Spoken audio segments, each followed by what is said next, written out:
Hello everyone, मैं स्वागत करता हूं आप सभी का आपके अपने यूट्यूब चैनल एच फाउंडेशन के ऊपर।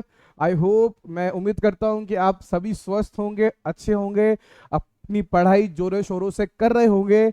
और आज मैं आ चुका हूं आपके अपने पार्ट 2 के साथ में। ठीक है, ये 9th क्लास का चैप्टर सेकंड का पार्ट सेकंड है। पार्ट फर्स्ट हम बना चुके हैं इसी चैप्टर का, द साउंड ऑफ म्यूजिक का। वो स्टोरी अगर आपने नहीं देखी है तो प्लीज जाके उस पार्ट 1 को देखिए। बहुत ही इंस्पिरेशनल, बहुत ही आपको एक मोटिवेशन देने वाली स्टोरी है। वो एवलिन ग्लेनी नाम की एक लड़की होती है जो डेफ होती है, जो बहरी होती है, उसके ऊपर वो स्टोरी है। और आज जो हम स्टोरी पढ़ने वाले हैं वो रहेगी स्टोरी उस्ताद बिस्मिल्लाह खान के ऊपर। उस्ताद बिस्मिल्लाह खान का अगर मैं नाम लूँ तो बहुत बड़े लेजेंडरी म्यूजिशियन थे। वो एक इंस्ट्रूमेंट का नाम होता है शहनाई। एक शहनाई एक होती है, ऐसे पैपड़ा पैपा पै ऐसे उसकी वॉइस आती है, एक चलती है, एक इंस्ट्रूमेंट है, उसको मुंह से बजाते हैं, एक फ्लूट की तरह होती है मान लीजिए। तो वो हम इस चैप्टर में देखेंगे। तो उस्ताद बिस्मिल्लाह खान ने शहनाई, या शहनाई जो है वो शहनाई कैसे बनी, तो शहनाई का इतिहास देखेंगे आज के हम इस चैप्टर के अंदर। उस्ताद बिस्मिल्लाह खान का हम पूरा इतिहास देखेंगे आज के इस चैप्टर के अंदर। तो ये क्लास भी बहुत मोटिवेशनल, बहुत इंस्पिरेशनल होने वाली है आप सभी के लिए। तो आप सब अपनी कुर्सियों की पेटियां बांध लीजिए। तो और let's begin with our new chapter, sorry new chapter नहीं, new part second of the sound of music. कल मैंने आपको बताया था इस वर्ड का मतलब है यानी ध्वनि की आवाज। ठीक है, तो चलिए शुरू करते हैं। जैसे आप देख सकते हैं पार्ट 2, द शहनाई ऑफ बिस्मिल्लाह खान। ठीक है, बिस्मिल्लाह खान सर की शहनाई। अच्छा, हम जिस पहले ही शुरू करें उससे पहले हम पढ़ते हैं कि do you know this people, what instruments do they play. अभी एक चार्ट आने वाला है, उसमें से मैं आपको कुछ लोगों का नाम बताऊंगा और वो क्या बजा रहे हैं मैं आपको उसका नाम बताऊंगा। बाकियों के नाम आपको गूगल करके सर्च करके कमेंट्स में बताने हैं। थोड़ा होमवर्क आप भी कीजिए। ओके, सो देखिए, अगर मैं आपको इनके नाम बताऊं, ये है जाकिर हुसैन। जाकिर हुसैन बहुत ही बड़े क्लासिकल म्यूजिक के ये बहुत बड़े सितारे हैं। और इनका जो इंस्ट्रूमेंट है, जो जो ये जो चीज बजाते हैं उसको कहते हैं तबला। ये क्या बजाते हैं दोस्तों? तबला। ठीक है, याद रखिएगा, ये तबला बजाते हैं। ये आपके उस्ताद बिस्मिल्लाह खान है। शॉर्ट में मैं उस्ताद बिस्मिल्लाह खान यहाँ पे लिख रहा हूँ, जिनके ऊपर आज का ये चैप्टर है। और ये क्या बजा रहे हैं? शहनाई। क्या बजा रहे हैं? शहनाई। ओके, ये आपके हरि प्रसाद चौरसिया। ये एक और बहुत बड़ा लिजेंडरी, बहुत बड़ा काफी एक हस्ती का नाम है म्यूजिक के इतिहास के अंदर। ये है हरि प्रसाद चौरसिया। ये सारे बहुत, ये जितने भी यहाँ पे आपको ये फोटोज दिख रहे हैं, बहुत बड़े बड़े माहिर अपने माहिर कलाकार है अपने अपने इन फील्ड के अंदर। हरि प्रसाद चौरसिया। ओके, ये आपके पंडित रविशंकर, एक सेकेंड का ब्लैक में कर लेता हूं मैं। ये आपके पंडित रविशंकर। ठीक है, और ये क्या बजा रहे हैं दोस्तों? सितार। सितार एक इंडियन इंस्ट्रूमेंट होता है। मान लीजिए जैसे गिटार होता है ना, गिटार, गिटार में स्ट्रिंग्स होती हैं, उसको आप ऐसे बजाते हो, वैसे सितार अपने इंडिया का होता है। ठीक है, और यहाँ पे ये क्या बजा रहे हैं? बांसुरी, यानी फ्लूट। क्या बोलते हैं उसको? फ्लूट, बांसुरी, बांसुरी। ठीक है, तो ये कुछ नाम है। अब मैं आपको कुछ होमवर्क देता हूँ, आपको इनका नाम बताना है, इनका नाम बताना है, इनके इन चारों का नाम बताना है। ठीक है, कमेंट्स के अंदर आपको बताना है। अच्छा, मैं आपको अगर कुछ हिंट दे दूं, ये बेसिकली ये जो दो सिस्टर्स हैं ये बजा रही हैं वायोलिन। वायोलिन एक प्रकार का छोटा सा, मान लो एक छोटा गिटार, जिसको हम एक दूसरे इंस्ट्रूमेंट के हेल्प से उसको अपन बजाते हैं। ठीक है, तो ये आपके नाम है, कुछ याद रखिएगा, बहुत लेजेंडरी नाम है इतिहास के अंदर। तो चलो चलिए, ठीक है, ये खत्म हो गया। Let's begin. Think of the shehnai and the first thing you will probably imagine is a wedding और अ सिमिलर ओकेजन और फंक्शन। बेसिकली भारत के अंदर क्या होता है, शहनाई जो है ना, वो बहुत अच्छे और शुभ माहौल, शुभ त्योहारों के ऊपर मतलब बजाई जाती है। जैसे कि मान लीजिए शादी हो गई, या कोई बड़ा सा ओकेजन हो गया, उसके ऊपर बनाई जाती है। कोई ओकेजन, कोई फंक्शन या wedding. The next would probably be उस्ताद। तो जैसे ही अगर मैं आपको शब्द बोलूंगा शहनाई, तो आपके दिमाग में पहली चीज आनी चाहिए यार कोई फंक्शन होगा या कोई शादी ब्याह होगा। तो दूसरी बात आनी चाहिए, उस्ताद बिस्मिल्लाह खान की पिक्चर आपके दिमाग में आनी चाहिए, ठीक है। तो शहनाई मैस्ट्रो, मैस्ट्रो का मतलब होता है उस्ताद, मास्टर, प्लेइंग दिस इंस्ट्रूमेंट, ठीक है। तो जैसे ही शहनाई का नाम आपके दिमाग में आया तो एक मास्टर है उस्ताद बिस्मिल्लाह खान जो इस इंस्ट्रूमेंट को बजा रहा है। माइस्ट्रो का मतलब होता है मास्टर, जो किसी चीज में बहुत बहुत ऊंचाइयां हासिल कर लेते हैं, बहुत प्रैक्टिस करके उसको इतना कठोर बना लेते हैं अपने, मतलब मान लीजिए वो बहुत प्रैक्टिस कर लेते हैं उस चीज के अंदर, उनको माइस्ट्रो कहते हैं, ठीक है। चलिए, अब हम उस्ताद बिस्मिल्लाह खान की स्टोरी शुरू करने से पहले एक बार हम शहनाई की स्टोरी शुरू करेंगे कि शहनाई का ओरिजिन, शहनाई का नाम कैसे पड़ा। Emperor Aurangzeb banned the playing of musical instrument called pungi in the royal residence, it had for a shrill and pleasant sound. अब बेसिकली इसका जो शुरुआत होता है वो औरंगजेब के टाइम से होता है। अब औरंगजेब का जो काल था वो कुछ कुछ अराउंड 1600 से 1700 के बीच का था। औरंगजेब का जो काल था वो कुछ ना कुछ अराउंड 1600 से 1700 के बीच का था, ठीक है। अब इस काल में क्या हुआ, इसका जो पूरा साम्राज्य था, इसका जो राज्य था, उसके अंदर उस समय में एक इंस्ट्रूमेंट, एक चीज थी, उसको बोलते थे पुंगी। अब ऐसे प्यार की पुंगी वो वाला गाना, ये वो वाली पुंगी नहीं है। बेसिकली पुंगी एक इंस्ट्रूमेंट होता था, कुछ ऐसा ऐसा वो दिखता था, ऐसा करके मोटा सा ऐसा उसका मुंह था, ठीक है। ये बजाने का ही था, वो पुंगी होती थी, पुंगी। अब उसको क्या करा, औरंगजेब ने बंद कर दिया। उसकी आवाज जो है ना बहुत अनप्लीजेंट, बहुत चुभती थी कानों के अंदर, तो इसलिए उसने उसको पूरे, उसके पूरे साम्राज्य के अंदर अगर जो भी पुंगी बजाएगा उसको दंड दे दिया जाएगा, उसने वो बंद करवा दी। Pungi became the generic name for reeded noise maker. Basically कि जैसे अगर मान लीजिए कोई और इंसान है और वो कुछ और चीज को वो अगर बजा रहा है, और अगर उसमें से बहुत अजीब सी, बहुत कानों में चुभने वाली अगर आवाज आ रही, तो उसको सीधा पुंगी से कनेक्ट कर लेते थे कि यार नहीं यार ये तो पुंगी बजा रहा है। तो ऐसा एक पुंगी उस टाइम पे एक सिंबल बन चुका था, बहुत गंदी वॉइस का, ठीक है। You had thought that it would be one day revived. अच्छा, अब कुछ लोगों ने क्या सोचा कि शायद ये एक दिन दोबारा से रिवाइव होके फिर से आएगी नए नाम से। A barber of a family of a professional musician who had access to the royal palace decided to improve. अब क्या हुआ, एक नाई के परिवार से एक आदमी था, उसने सोचा कि यार मैं ये जो पुंगी है ना, अब मैं इसको बदलूंगा, मैं इसको कुछ चेंज करके कुछ इससे अच्छा बनाऊंगा, इससे अच्छी आवाज निकालूंगा, ठीक है। To improve the tone quality of the pungi, यानी अब मैं पुंगी की क्वालिटी को इंप्रूव करूंगा। He chose a pipe with a natural hollow stem that was longer and broader than the pungi and made 7 holes, कितने, 7 छेद। दोस्तों याद रखिएगा, ये जो है अब पुंगी से कन्वर्ट होके वो शहनाई बनने वाली है, मैं आपको थोड़ा बता दूं, बट याद रखिएगा शहनाई में 7 छेद होते हैं, 7 होल्स होते हैं, ठीक है, on the body of the pipe. When he played on it, closing and opening some of these holes, soft and melodious sounds were produced. He played the instrument before royalty and everyone was impressed.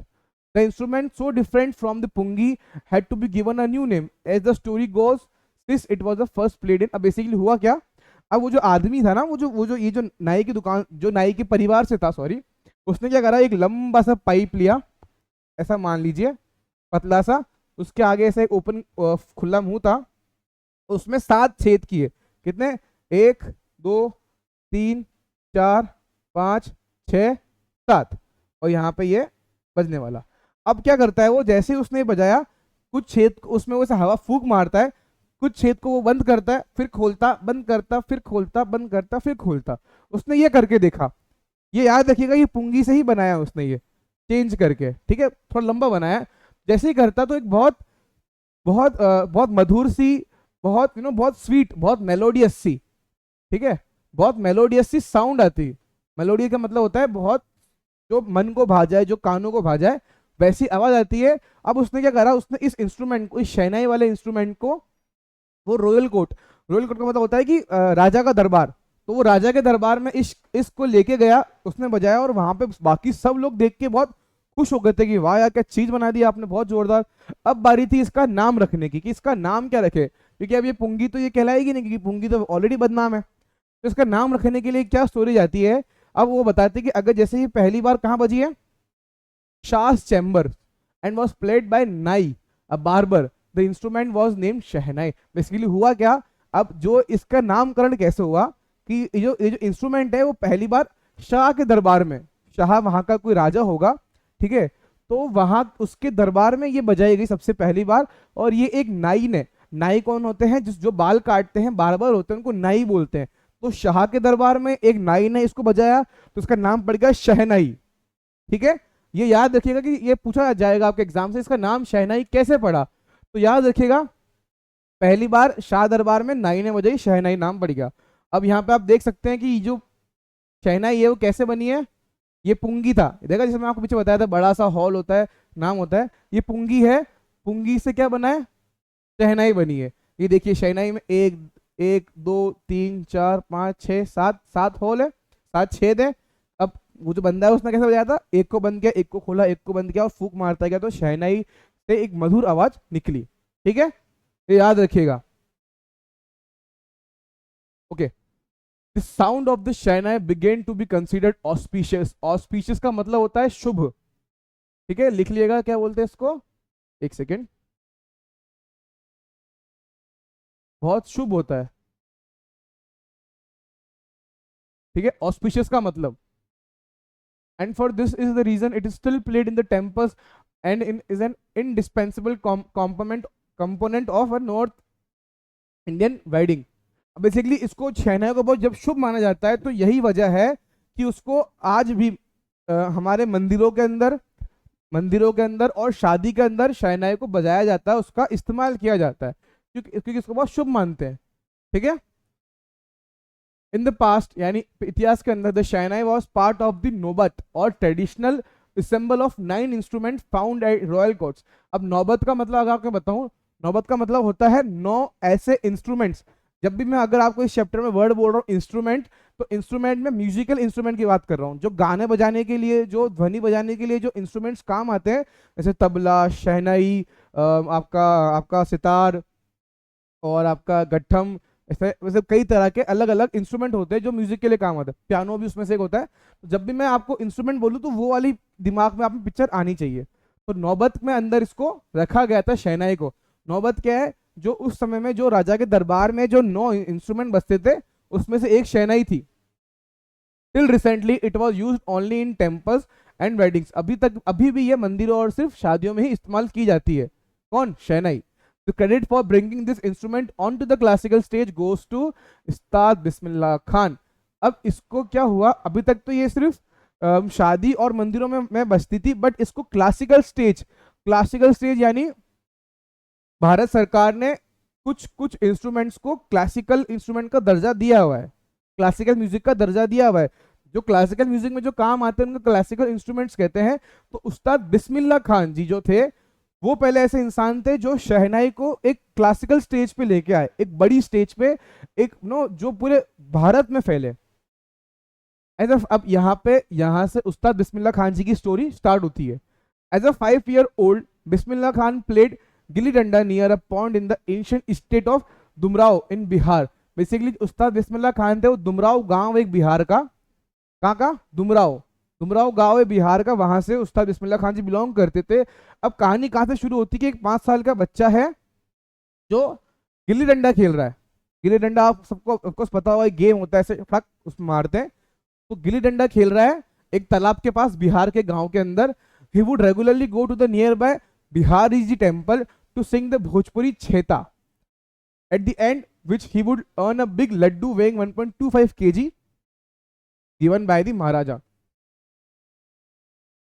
अच्छा imagine करिए, आप 5 साल के बच्चे हैं, आप एक रोज आप एक गेम खेलते हैं गिल्ली डंडा, और वो गिल्ली डंडा गेम खेल के आप पास के एक बिहार जी टेम्पल है, ठीक है, वहां पर जाते हैं गाना गाने के लिए। कौन सा गाना, भोजपुरी का छेतिया, भोजपुरी का छेता गाना, सॉरी, भोजपुरी का छेता गाना आप वहां पे गाते हैं। और आप इतना अच्छा उसको गाते हैं कि आपको बदले में वहां के जो महाराजा होते हैं वो 1.25 किलो यानी 1.25 किलो का लड्डू, मान लीजिए इतना बड़ा होता है, 1.25 किलो का लड्डू आपको एज अ प्राइज में, एज अ खुश होके वो आपको देते हैं। ठीक है, तो इसी चीज के लिए कितना, 1.25 kg का। और वो क्या गाते थे, भोजपुरी का छेता गाना गाते थे, कहाँ पे, बिहार जी टेम्पल में। अब ये कहानी किसकी है, बिस्मिल्लाह खान की। तो सोचिए उसको कितनी कितनी एक्साइटमेंट होती होगी कि वाह यार मुझे लड्डू मिलेगा खाने को, और उनकी कितनी इच्छा, उनकी कितनी मतलब वो क्यूरियोसिटी बढ़ जाती होगी उस चीज के अंदर, गाना गाने के अंदर। दिस हैपेंड 80 years ago, यानी ये 80 साल पहले की बात है। ठीक है। And the little boy has travelled far to earn the highest civilian award in India, the Bharat Ratna.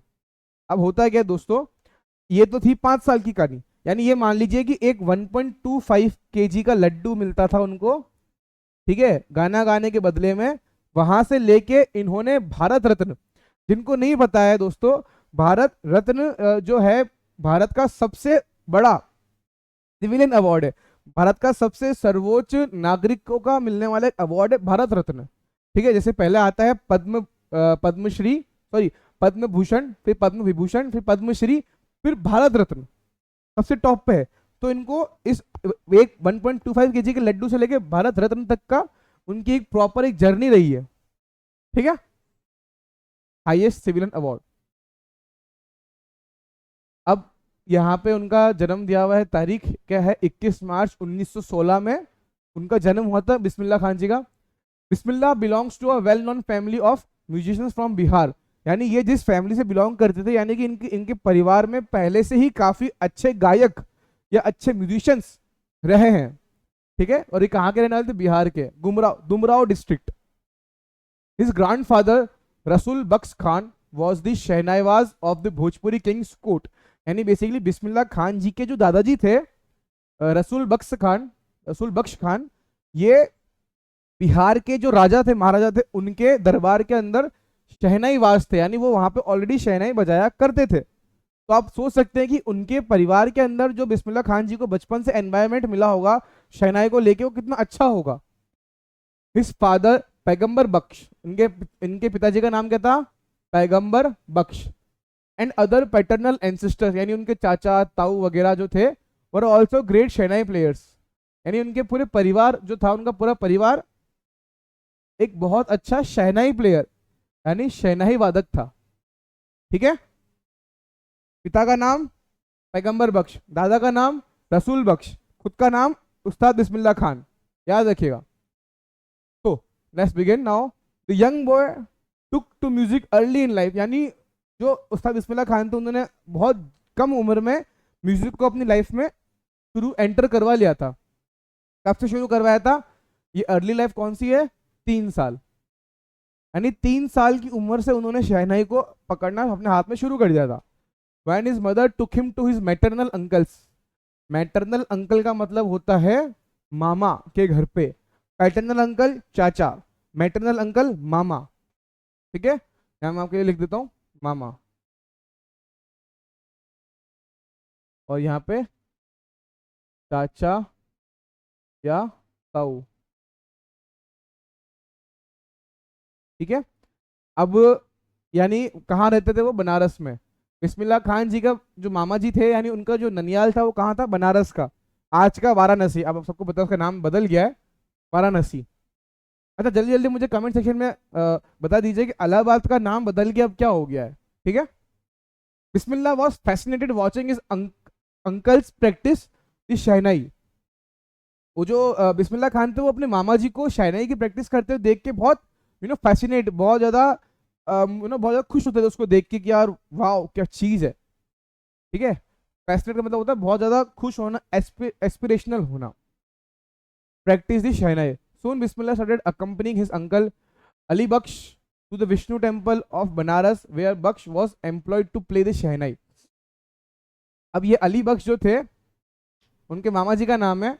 अब हुआ क्या, जल्द ही बिस्मिल्लाह खान जी ने अपने मामा जी को ज्वाइन कर लिया शहनाई बजाने के अंदर। बनारस का जो टेम्पल है, विष्णु टेम्पल, वहां पे ये उस्ताद बिस्मिल्लाह खान और उनके मामा श्री अली बख्श साथ में जाके शहनाई बजाया करते थे। ठीक है, Ali Bakhsh would play the shehnai and Bismillah would sit captivated for hours on end, यानी अली बख्श शहनाई बजाया करते थे, बजाते रहते थे, और जो बिस्मिल्लाह खान जी थे, वो तो हालांकि 3 साल के थे उस वक्त पे, तो वो उन्हें घंटों बैठा देखा करते थे बैठ के। ठीक है, shehnai and Bismillah would sit captivated for hours of end. Slowly he started getting lessons in playing the instrument and would sit practicing throughout the day। अब क्या करता था, धीरे धीरे उन्होंने खुद ने भी लेसन्स लेना, उन्होंने भी उसकी सीख लेना शुरू करी शहनाई की, उसकी प्रैक्टिस करी कई हद तक, कई घंटों तक, कई दिनों तक प्रैक्टिस करी फॉर ईयर्स। इसको आप एक बार देखिए,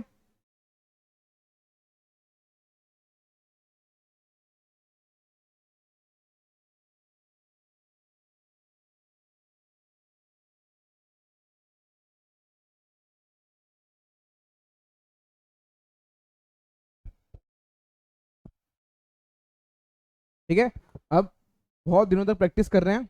for years to come the temple of Balaji and Mangala Maiya and the banks of the Ganga become the young apprentice favourite. Apprentice का मतलब होता है इंटर्न, इंटर्न, ठीक है, जो कोई वहां पे परमानेंट एम्प्लॉय नहीं होता है, वो वहां पे इंटर्नशिप करते हैं, उसको अप्रेंटिस कहते हैं। haunts where he could practice in solitude. The flowing water of Ganga inspired him to improvise and invert ragas that were earlier considered to beyond the range of the Shehnai. Basically हुआ क्या, अब आपको अगर आप सबको पता होगा, जो बनारस शहर है वो गंगा मैया के तट पर है, ठीक है, गंगा रिवर जो है अपने भारत की, उसके तट पर है।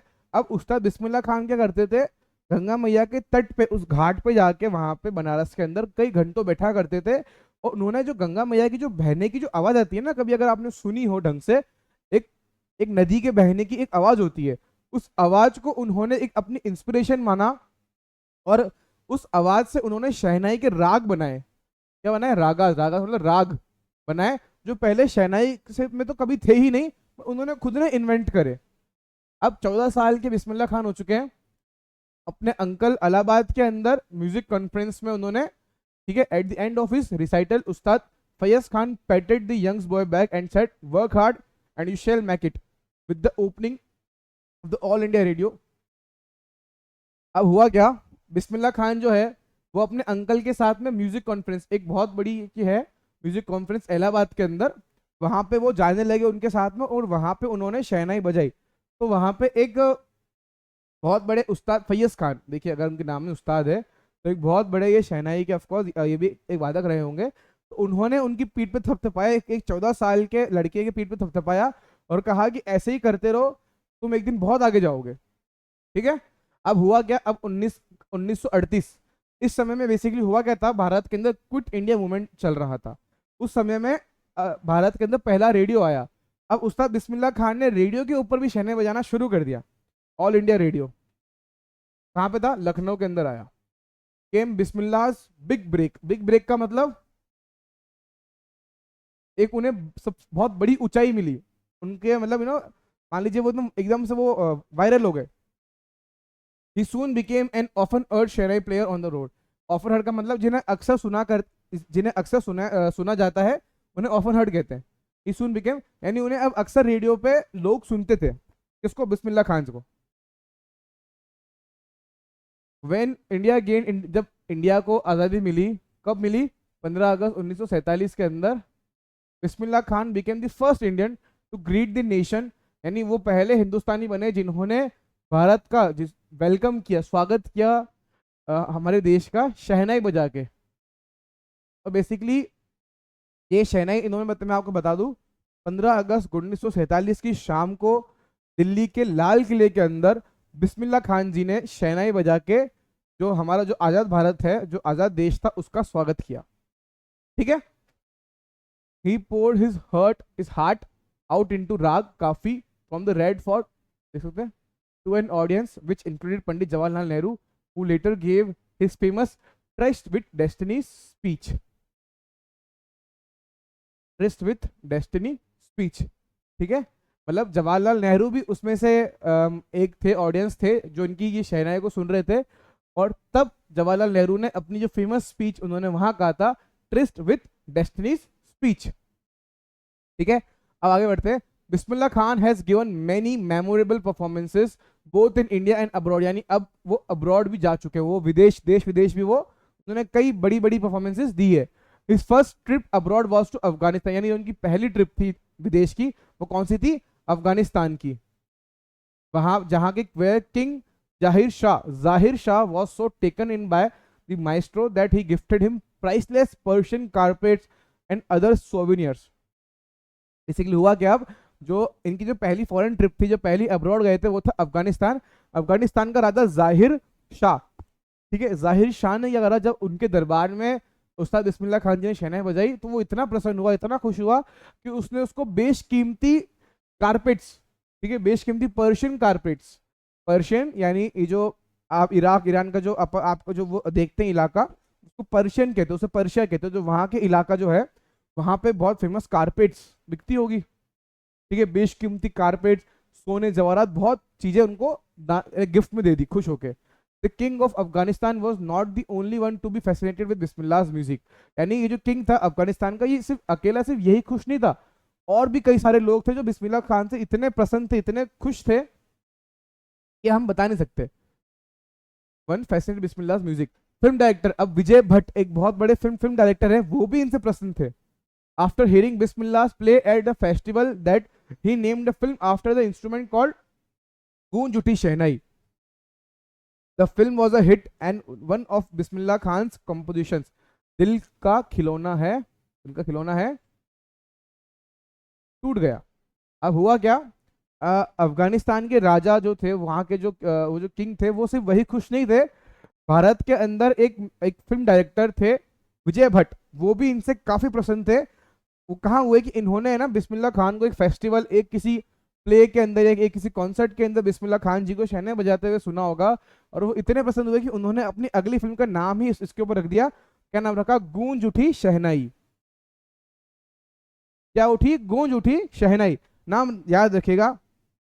और वो जो फिल्म है बहुत बड़ी सुपर डुपर हिट गई उस जमाने की। और बिस्मिल्लाह खान जी ने उस समय में एक गाना भी कंपोज किया था, उसका नाम था दिल का खिलौना है टूट गया। दिल का खिलौना है टूट गया। और ये भी पूरे नेशन वाइड, पूरे देश भर में इतना प्रसन्न, इतना चाहना उस समय में ये चाहा गया, ये गाना बहुत फेमस हुआ। चार्ट बस्टर मतलब उसने पूरे छप्पर फाड़ दिए, एकदम शानदार। Despite this huge success in the celluloid world, Bismillah Khan's ventures in film music were limited to 2। यानी उन्होंने अपने पूरे फिल्म करियर के अंदर इतनी सक्सेस होने के बावजूद भी उन्होंने सिर्फ 2 पिक्चरें करी अपनी पूरी लाइफ के अंदर। पहली तो उनको पता ही, विजय भट्ट की गूंज उठी शहनाई ये थी, और दूसरी विक्रम श्रीनिवास की कन्नड़ वेंचर, कन्नड़ की मूवी थी सनादि अपन्ना।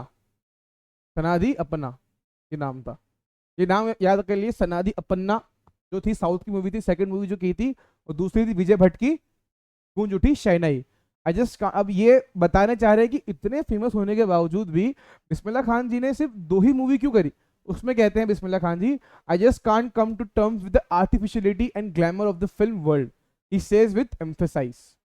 यानी उन्होंने बड़े बड़े अपने मन से कहा कि यार सर, मैं जो फिल्म वर्ल्ड है ना, वो बहुत ग्लैमर, बहुत आर्टिफिशियलिटी का मतलब होता है बनावटी, ठीक है, जो मेन मेड होता है, जो जो बनाया जाता है आर्टिफिशियल होता है। ग्लैमर का मतलब होता है चमक, बहुत चमक धमक। तो वो कहते हैं कि ये मेरी दुनिया नहीं है, मैं इतनी चमक धमक और इतनी बनावटी चीजों में मैं अपना काम नहीं कर सकता। सिंपल सी बात है, जो फिल्म वर्ल्ड में दिखाई जाती है वो ये मेरे आउट ऑफ लीग है, ये मेरे बाहर की चीज है। Okay, awards and recognition came thick and fast. Bismillah Khan became the first Indian to be invited to perform at the prestigious Lincoln Central Hall of the United States of America। दोस्तों, America के अंदर एक बहुत बड़ा एक बहुत बड़ा हॉल मान लीजिए, एक बहुत बड़ा और बड़ी चीज है लिंकन हॉल। लिंकन हॉल अगर आपको नहीं पता हो, एक इब्राहिम लिंकन जी थे, जो यूएस के प्रेसिडेंट थे। उन्होंने एक बहुत बड़ी अपनी लाइन की थी, फॉर द पीपल, ठीक है, by the people and to the people. ये 3 लाइनें उन्होंने कही गई थी, ठीक है। तो इब्राहिम लिंकन, एक लिंकन सेंटर हॉल है यूएसए के अंदर, वहां पे भी उस्ताद बिस्मिल्लाह खान जी को बुलाया गया था। He also took part in the world exposition in Montreal in the Cannes art festival. अगर आप इसको शायद इसको कांस भी कहते हैं, कैंस भी कहते हैं, इसलिए कांस कहते हैं। कांस आर्ट फेस्टिवल के अंदर भी इन्हें बुलाया गया था। एक बहुत बड़ा एक फेस्टिवल होता है, अगर आज के टाइम में शायद इस साल ही हुआ था, अगर आप लोगों ने देखा हुआ, एक रेड कारपेट बिछता है और वहाँ पे अलग अलग देश के अलग अलग आर्टिस्ट आते हैं। वहाँ पे फिल्म आर्टिस्ट, फिल्म एक्टर आते हैं, वहाँ पे सिंगर्स आते हैं, वहाँ पे जैसे ये म्यूजिशियंस जो आते हैं, जो एक अलग अलग म्यूजिक इंस्ट्रूमेंट बजाते हैं, वो आते हैं। And in the Osaka trade fair, Osaka trade fair भी एक बहुत बड़ा एक काइंड ऑफ मेला होता है, जो पिक्चर, जो टैलेंट के लिए, जो आर्ट के लिए ये सब चीज़ें होती है। वहाँ पे भी ये उस्ताद बिस्मिल्लाह खान जी को बुलाया गया था। तो well known did he became internationally that an auditorium in the Tehran was named after him, Tahar Mausiqi Ustad Bismillah Khan. ठीक है, अब क्या हुआ, ये इतना फेमस हो गए कि इंटरनेशनली बाहर इनके नाम का एक ऑडिटोरियम बना दिया गया। ठीक है, क्या नाम कहाँ पे था? तेहरान के अंदर। Tehran was name after him. क्या था? एक मस्जिद काइंड ऑफ मलाई। ताहिर मौसीकी उस्ताद बिस्मिल्लाह खान, इनका नाम रख दिया, एक ऑडिटोरियम का नाम रखा। क्या नाम रखा? ताहिर मौसीकी उस्ताद बिस्मिल्लाह खान। ठीक है, okay. National awards like the Padmashri, जैसे आपको बताया पद्मश्री होता है, फिर पद्म भूषण, फिर पद्म विभूषण, ये सब तीनों अवार्ड्स इनको मिल चुके हैं। ठीक है, एंड 2001 के अंदर इनको भारत रत्न अवार्ड भी मिला था। ठीक है, इसे यहाँ लिखा है इन 2001 उस्ताद Bismillah Khan awarded India highest. ये एकदम सर्वोच्च है, भारत रत्न बहुत बड़ा अवार्ड होता है बच्चों। ठीक है, क्या मिला? Bharat Ratna with the coveted award resting on his chest and his eyes glinting with rare happiness, he said कि जैसे ही राष्ट्रपति जी ने उनको वो अवार्ड दिया भारत रत्न, उन्होंने उस अवार्ड को अपने सीने से, अपने छाती से लगा के बड़े ही एक वो आंखों में जो नमी आ जाती है ना, खुशी के आंसू के साथ में कहा। क्या कहा? All I would like to say is teach your children music, this is Hindustan richest tradition, even the West is now coming to learn our music. उन्होंने ये बड़े खुशी के आंसू के साथ में कहा कि मैं सिर्फ एक चीज कहना चाहूंगा कि अपने बच्चों को म्यूजिक सिखाओ। ठीक है, क्योंकि ये जो है ना, ये हिंदुस्तान का सबसे रिचेस्ट ट्रेडिशन है। रिचेस्ट ट्रेडिशन का मतलब है कि ये जो ट्रेडिशन है ना भारत का, ये बहुत ज्यादा सुनहरा, बहुत ही ज्यादा रिच है, बहुत अमीर है एक तरह से। ठीक है, इवन इवन यानी कि ऐसा है कि वेस्ट के लोग, जो अंग्रेज है, वहां के लोग भी इसको अपनाना चाह रहे हैं, इसको सीखना चाहते हैं। coming to learn our music in spite of having traveled all over the world। Khan साहब, बेसिकली उस्ताद बिस्मिल्लाह खान जी को प्यार से खान साहब भी बुलाया जाता था। ठीक है, तो ये उनका दूसरा नाम था, मान लीजिए पेट नेम था। तो क्या वो कहते हैं कि उन्होंने पूरा दुनिया, पूरा वर्ल्ड, पूरा विश्व उन्होंने घूम लिया, उसके बावजूद भी खान साहब क्या बोलते हैं कि fondly cold is exceedingly fond of Banaras and Dumraon. Banaras अगर आपको पता होगा, उनका जहाँ पे ननियाल था, जहाँ पे वो अपने मामा जी के साथ में शहनाई की प्रैक्टिस किया करते थे। दुमराव बिहार के अंदर, जहाँ से वो बिलोंग करते थे। And remain for him for the most wonderful towns of the world. Basically पूरी दुनिया, पूरा विश्व घूमने के बाद भी वो बनारस और दुमराव को सबसे मोस्ट वंडरफुल टाउन्स का दर्जा देते हैं। ठीक है, किसको? बनारस और दुमराव को वंडरफुल टाउन्स का। A student of his once wanted him to head Shehnai school in the USA। अब हुआ क्या, उनका एक स्टूडेंट था, उनका एक शिष्य था, जिसने उनसे रिक्वेस्ट करी कि है ना उस्ताद जी आप प्लीज यूएसए आइए और यहाँ पे आके आप शहनाई सिखाइए। ठीक है, मैं आपको एक पूरा बनारस वाला पूरा एनवायरनमेंट, पूरा हिंदुस्तान वाला एनवायरनमेंट में आपको यहाँ पे लाके दूंगा। तो अब उसमें उस्ताद जी एक बहुत पहली लाइन कहते हैं कि तुम पूरा बनारस का, पूरा एक हिंदुस्तान का माहौल तो तुम वहां पे ले आओगे, मान लिया, क्या तुम माँ गंगा को वहां पे ला सकते हो? अगर तुम माँ गंगा को वहां पे ला सकते हो तो मैं वहां पे आके शहनाई सिखाने को तैयार हूँ। बेसिकली वो वहां पे उनको इनकार कर रहे थे कि मुझे वहां पे नहीं आना, मुझे मेरा देश हिंदुस्तान प्यारा है, मुझे मेरा शहर बनारस प्यारा है। वो ऐसा कहते हैं कि जब अगर मैं कहीं बाहर देश में होता हूँ ना, तो मुझे मेरे हिंदुस्तान की याद बहुत आती है, और जब अगर मैं मेरे देश बम्बई में होता हूँ, मेरे देश के अंदर ही, तो मुझे मेरा शहर बनारस और मेरा शहर बिहार बहुत याद आता है। तो इतना उनको प्यार था अपने देश के। ठीक है, वही कहता है shehnai school US and the student promise to recreate atmosphere of Banaras. देखा, मैंने कहा एटमॉस्फेयर यानी वही पूरा वातावरण वो वहां पे लाके देगा। बट खान साहब asked him if he would be able to transport river Ganga as well. वो कहते हैं कि क्या तुम माँ गंगा को भी यहाँ पे ला सकते हो? Later he is remembered to have said that is why whenever I am in foreign country I keep yearning to see Hindustan, while in Mumbai I think only Banaras and the holy Ganga, and while in Banaras I miss the unique मट्ठा of Dumrao। Dumraon में मट्ठा उनको बहुत प्यारा होगा, वहाँ पे एक डिश मिलती होगी सुबह नाश्ते में, सब अपन चाय मट्ठा खाते हैं, तो वहाँ पे तो वो वही कह रहे कि जब मैं बाहर देश होता हूँ तो मैं अपने हिंदुस्तान को मिस करता हूँ, और जब मैं मुंबई में होता हूँ तो मैं अपने बनारस को बहुत मिस करता हूँ, और जब मैं बनारस और गंगा को बहुत मिस करता हूँ। बनारस एंड गंगा, होली गंगा, होली का मतलब होता है पवित्र, इसको होली कहते हैं। होली का मतलब क्या होता है? पवित्र। तो जब मैं बनारस में होता हूँ तो मैं दुमराव के मट्ठे को बहुत मिस करता हूँ। ओके, अब शेखर गुप्ता इसमें अब शेखर गुप्ता एक बहुत बड़े कलाकार थे, तो शेखर गुप्ता ने एक बार क्या कहा था, व्हेन पेट्रिटिशन हैपेंड, अब पार्टीशन पार्टीशन सॉरी पार्टीशन यानी जब भारत जब हिंदुस्तान और पाकिस्तान का जब बंटवारा हुआ था, didn't you and your family think of moving to Pakistan. अब शेखर गुप्ता जो है वो उस्ताद बिस्मिल्लाह खान जी से पूछ रहे कि जब पार्टीशन जब जब हिंदुस्तान और पाकिस्तान का बंटवारा हुआ था, तब आपको और आपके परिवार को पाकिस्तान जाने की याद नहीं आई? कि आपको लगा नहीं कि आपको शायद पाकिस्तान चला जाना चाहिए था? उसमें बिस्मिल्लाह खान जी क्या बोलते हैं, गॉड फॉरबिड, यानी अल्लाह माफ करे, मुझे अल्लाह माफ करे, but leave Banaras never, leave यानी कि बनारस को कभी छोड़ने का ख्याल भी मेरे दिमाग में नहीं आ सकता। I went to Pakistan once, I cross the border just to say I have been to Pakistan, I was there for about an hour, I said namaskar to the Pakistanis and salaam alaikum to the Indians, I had a good laugh. ये 2005 की बात है। Basically होता क्या है कि जब शेखर गुप्ता ने उनसे पूछा कि आपको पाकिस्तान जाने की याद नहीं है आपके परिवार को, कि जब हो रहा है बंटवारा तो शायद आप वहां पे चले जाते हैं, तब उसमें बिस्मिल्लाह खान कहते हैं कि यार अल्लाह मुझे माफ करे, बट बनारस को छोड़ने की बात मैं कभी नहीं कर सकता। हाँ, हालांकि मैं पाकिस्तान गया हूँ, बस ये कहने के लिए कि हाँ मैंने पाकिस्तान जा चुका हूँ, बस मैंने बॉर्डर क्रॉस करी, मैं वहाँ पे कुछ 1 घंटे के लिए रहा हूँ, और मैंने वहाँ पे वहाँ के मुस्लिम्स को नमस्कार कहा और वहाँ के हिंदुओं को सलाम अलैकुम कहा। ठीक है, बड़े हंसते हुए, बड़े मुस्कुराते हुए। यानी दोस्तों इस लाइन के अंदर बहुत बड़ी भारत की इतनी खूबसूरती छुपी हुई है, जिसे हम कहते हैं सेक्युलर। क्या कहते हैं? सेक्युलर। सेक्युलर वर्ड का मतलब होता है जो सभी धर्मों को बराबर समानता देता हो। हमारे पूरे भारत की नींव इसी के ऊपर टिकी है। तो उस्ताद बिस्मिल्लाह खान हिंदू मुस्लिम जात पात धर्म में कभी विश्वास नहीं करते थे।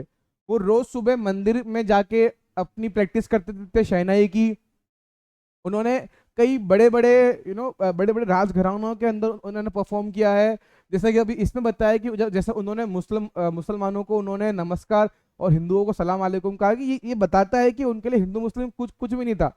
और मैं आप लोगों से भी यही दरख्वास्त करूंगा कि दोस्तों ये हिंदू मुस्लिम और जात पात को छोड़ के हम सभी पहले एक हिंदुस्तानी है, हम सभी पहले एक इंडियन है। हिंदू मुस्लिम तो बाद में ही तो हमने बंटवारे करें, ऊपर वाले ने तो हम सबको एक ही बनाया, इंसान बनाया। तो पहले एक अच्छा इंसान बनिए, एक अच्छी सोच रखिए, पढ़िए और सबको बराबर की नजर से देखिए। ठीक है इंडियंस? ठीक है, तो आगे देखते हैं। Okay, Ustad Bismillah Khan's life is a perfect example of the rich culture heritage of India, one that effortlessly accepts that a devout Muslim like him can very naturally play the Shehnai every morning at the Kashi Vishwanath temple। यानी उस्ताद बिस्मिल्लाह खान जी की जो story है वो एक perfect example है कि जो हमारे जो भारत का जो कल्चर है, जो रिच कल्चर है, यानी हमारे यहाँ पे बहुत डाइवर्सिटी है। हमारे यहाँ पे हिंदू मुस्लिम सिख ईसाई सभी धर्मों के लोग रहते हैं, सभी कई कई प्रकार की भाषाएं बोली जाती है। तो ये एक तरह की बहुत डाइवर्सिटी है हमारे यहाँ पे, कोई एक कल्चर नहीं है हमारे यहाँ पे। तो इनकी जो स्टोरी है बहुत बड़ा एग्जाम्पल है कि उस्ताद बिस्मिल्लाह खान जो एक मुसलमान है, ये एक मुसलमान होकर रोज सुबह काशी विश्वनाथ मंदिर के अंदर जाके अपनी प्रैक्टिस अपनी शहनाई बजाया करते थे। ओके, तो लास्ट में लाइन है, उस्ताद बिस्मिल्लाह खान पास्ड अवे। इनका जो देहांत है दोस्तों वो 21 अगस्त 2006 को हो गया था 90 साल की उम्र के। आफ्टर प्रोलॉन्ग इलनेस, एक बहुत बड़ी बीमारी से वो शायद ग्रस्त होंगे, उसके बाद 21 अगस्त 2006 को उनका देहांत हो गया और 1916 में इनका जन्म हुआ था। तो आप लगा सकते हैं कि ये कुछ कुछ 90 साल में, जैसे वहां लिखा है 90 साल जिए थे। He was given a state funeral and the government of India declared one day of national mourning। यानी उनकी याद में भारत सरकार ने एक दिन का मौन रखा। ठीक है, कब रखा? 21 अगस्त को। और बहुत बड़ा उनका फ्यूनरल किया गया था, क्योंकि बहुत बड़ी हस्ती थे, बहुत लेजेंडरी थे, भारत रत्न मिला हुआ था और काफी एक प्यारे इंसान थे, बहुत रिस्पेक्ट है उनके लिए। ओके दोस्तों, तो यहीं पे ये चैप्टर खत्म होता है। आपका प्यारा सा साउंड ऑफ म्यूजिक का पार्ट 2 बिस्मिल्लाह खान सर के, उस्ताद बिस्मिल्लाह खान जी के ऊपर ये जो स्टोरी थी बहुत इंस्पिरेशनल थी। आई होप आपको ये स्टोरी समझ आई होगी। आपको इस स्टोरी का एक बार रिवीजन करना है, इसको पढ़िए और अपनी आंसर राइटिंग की एक बार प्रैक्टिस करिए। Thank you for watching. अगर ये आपको वीडियो पसंद आई हो तो आपको पता है आपको क्या करना है, आपको लाइक करना है, अपने जो आपके और क्लासमेट्स है उनको ये वीडियो शेयर करना है, और चैनल पर अगर आप नए हो तो चैनल को सब्सक्राइब करना है। मिलेंगे ऐसी ही किसी अगली वीडियो के साथ अगले चैप्टर के अंदर। तब तक के लिए नमस्कार, बाय बाय, टेक केयर।